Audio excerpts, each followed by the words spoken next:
السلام علیکم ورحمۃ اللہ وبرکاتہ۔ الحمدللہ رب العالمین الرحمن الرحیم مالک یوم الدین ایاک نعبد و ایاک نستعین۔ حضرات سامعین ناظرین بھائی نے سوال کیا ہے کہ اگر کوئی آدمی روزے نہ رکھ سکتا ہو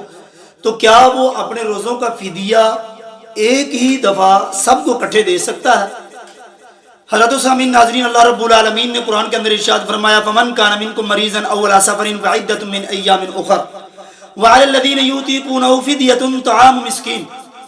کہ اگر کوئی آدمی روزے نہ رکھ سکتا ہو تو اس کے لیے یہ حکم دیا گیا کہ وہ اپنے ان دنوں کو شمار کر لے اور شمار کرنے کے بعد اپنے روزوں کا فدیہ دیا کرے۔ گویا کہ اگر کوئی آدمی ایسا ہے کہ جو آدمی اس طرح سے بیمار ہے کہ اس کو پتا ہے کہ اب وہ روزے سارے مہینے کے نہیں رکھ سکتا، بعض تو ایسے ہوتے ہیں نا کہ ایک روزہ کسی مجبوری کی بنا پر چھوڑ دیا تو اس روزے کا اس نے کسی مسکین کو کھانا کھلانا ہے، ایک مسکین کو اس نے کھانا کھلانا تھا ایک روزے کی وجہ سے، اور اسی طرح سے اگر اس کے 2 روزے ہیں یا 3 ہیں تو کیا اس صورت میں یا ایک آدمی مکمل مہینے کے روزے نہیں رکھ سکتا؟ جو مکمل طور پر بیمار ہے اور اس کو پتا ہے کہ وہ روزے نہیں رکھ سکے گا سارا مہینہ، تو وہ کیا کرے گا؟ اس کے حوالے سے حضرت انس بن مالک رضی اللہ تعالی عنہ کی حدیث مبارکہ ہمارے سامنے ہے۔ فرماتے ہیں انہو ضعف عن الصوم آمن، وہ 1 سال بیمار ہو گئے، کمزور ہو گئے، اور اس قدر بیمار ہوئے کہ رمضان کا مہینہ تھا اور روزے رکھنے سے وہ قاصر ہو گئے، تو آپ نے کیا کیا؟ فصنع جفنۃ من سرید، آپ نے ایک سرید تیار کی، یعنی کھانا تیار کیا، شوربے والا کھانا، اس کے اندر روٹی ڈال کر،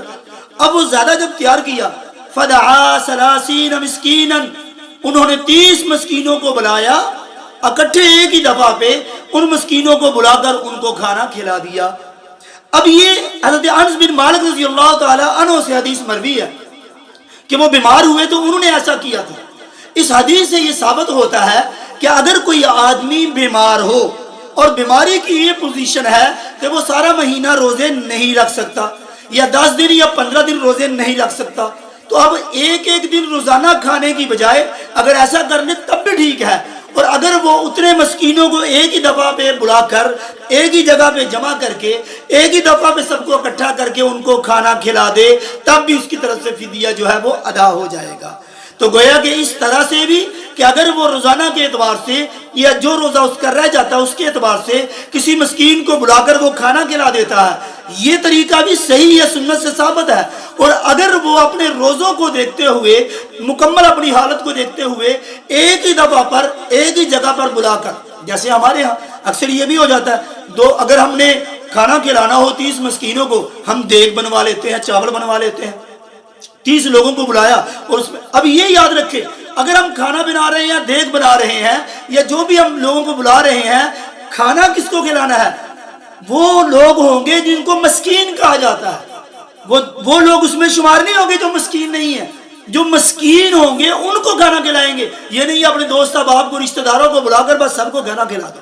یہ نہیں، مسکینوں کے لیے یہ فدیہ دیں گے ہم اس کو روزہ نہ رکھنے کا۔ تو اس طرح سے اگر فردن کھانا کھلائیں گے تب بھی سنت سے ثابت ہے، تب بھی ٹھیک ہے۔ اگر اجتماعی طور پر ان سب کو ایک ہی دفعہ بلا کر کٹھے کھانا کھلا کر پورے مہینے کے حوالے سے اس کو فدیہ دے دیا جائے، کھانا کھلا دیا جائے، یہ بھی سنت سے ثابت ہے، اس میں کوئی قباحت نہیں ہے۔ اللہ تعالیٰ سے دعا اللہ تعالیٰ ہم سب کو صحیح معنوں میں قرآن و سنت کو پڑھنے کی، اس پر عمل کرنے کی توفیق عنایت فرمائے۔ وآخر دعوانا الحمدللہ رب العالمین، والسلام۔